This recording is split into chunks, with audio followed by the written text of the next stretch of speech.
See, I did not throw a rock and hide my hand. What I did is held my hand up in a cry for freedom. We were electrified when they raised their fist. None of us knew that was coming. And when it happened, it was so right. People call it black power. Of course I'm black. Of course we represented power. But it was a cry for freedom. Here, notice me. I'm in need. Like in awe of it, we were silent. We just stood there. Nobody said a word through the whole national anthem. We just sat there and looked at each other and looked back at the TV and looked at each other and looked back at the TV. It was quite a moment. I mean, you know, you're sitting there and saying it's a long time for someone to just take out a gun and shoot him. You're doing this in the same year where Martin Luther King and a Kennedy are assassinated. I think there was a great deal of shock. I mean, people were sort of awestruck by what they're looking at, and I don't think until after it was over you heard a huge murmur afterward, you know, trying to kind of, well, what did all this mean? And Tommy, can you tell us the significance of the black glove on the right hand and the black socks that you've been wearing? Black glove represents black America, and so does the black socks. So I'm proud to be a black man, and all my people back home know that it's very significant. Well, the iconography is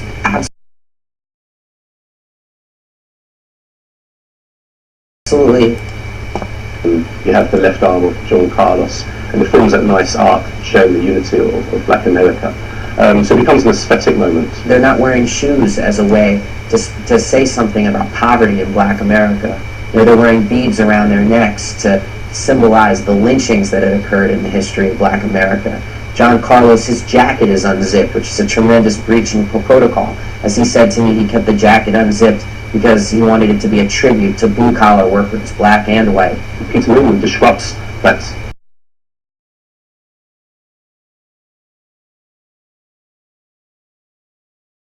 simple, so many different stories. It blows your mind, but this isn't just a black thing. This is a moment of resistance. This is a... That was part 4. We're going to part 5. God, I can't wait to talk to you guys about this because I know you have some viewpoints on this, you know, how important sports can be to inspire and encourage and empower. About people who've had enough and people who want to stand up and be counted. And finally, it gives the lie to the idea that anti-racism is about taking things away from white people, about the advance of black people, and there is a place for white people that has to be a place for white people.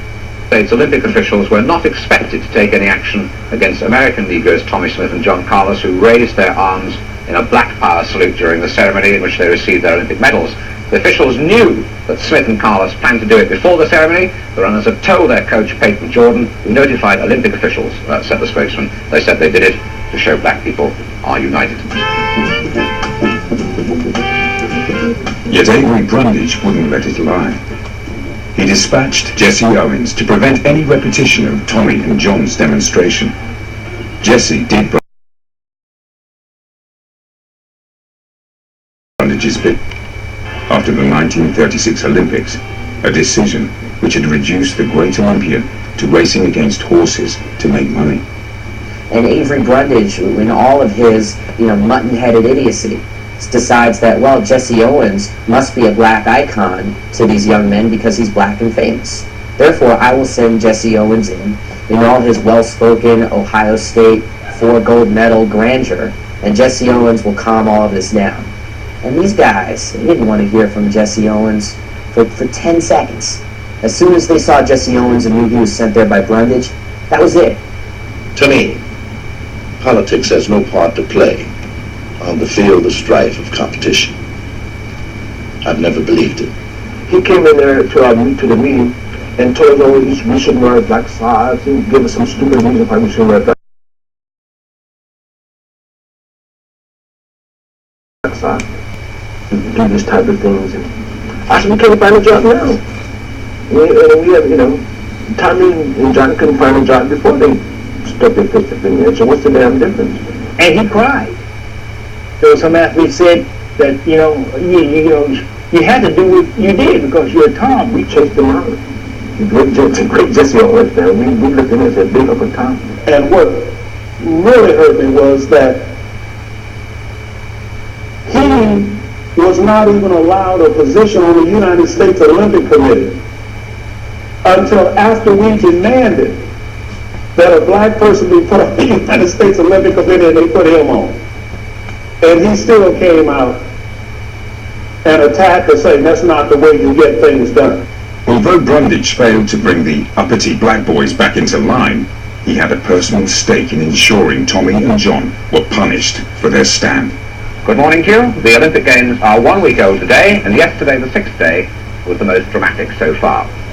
It started with the news that the Black Power disciples Tommy Smith and John Carlos, the Olympic 200 meters gold and bronze medalists, had been suspended by the United States Olympic Committee and given 48 hours to leave Mexico. I had said that if there were any demonstrations that would be given by anyone, the participants would be sent home.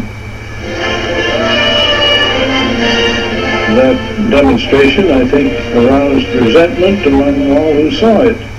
There's no place for such things, and the boys involved were promptly sent home. I heard in their expulsion the hand of Avery Brundage. And if you don't do anything, I am going to ban the entire American Olympic team. Oh, yes.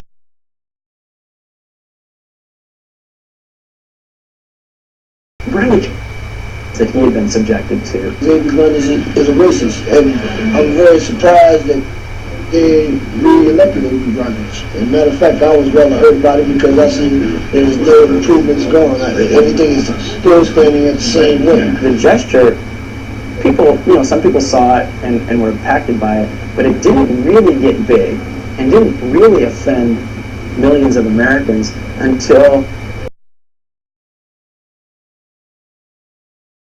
the U.S. Do you think the Olympic Games are the right place to do this kind of thing? You ought to use this as a kind of world stage?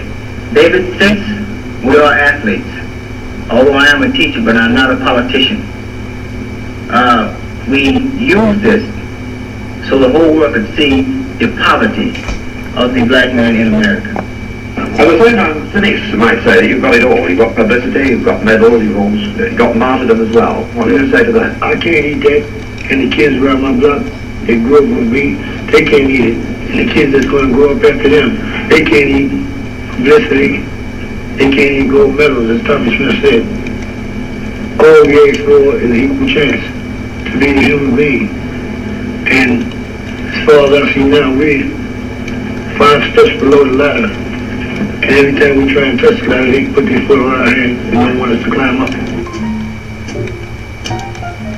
As Tommy and John received their marching orders, Paul Hoffman became a target for a United States Olympic Committee disciplinary panel. He'd been seen handing his OPHR badge to Peter Norman. He was to answer a conspiracy charge. If found guilty, Paul would forfeit his place in his crew's rowing final the next day.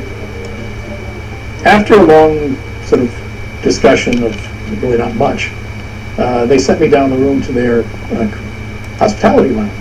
And then after about an hour or so, somebody came down and said, "Oh, congratulations, you're going to be able to race tomorrow." And I had to sort of pretend that somehow I should say thank you.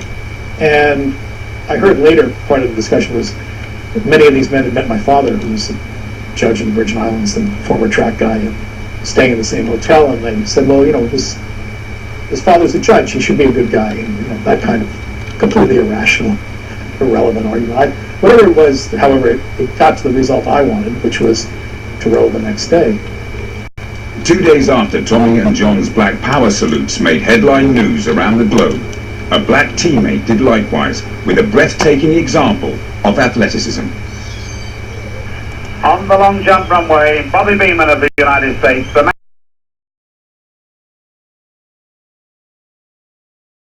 man most feared. And I said,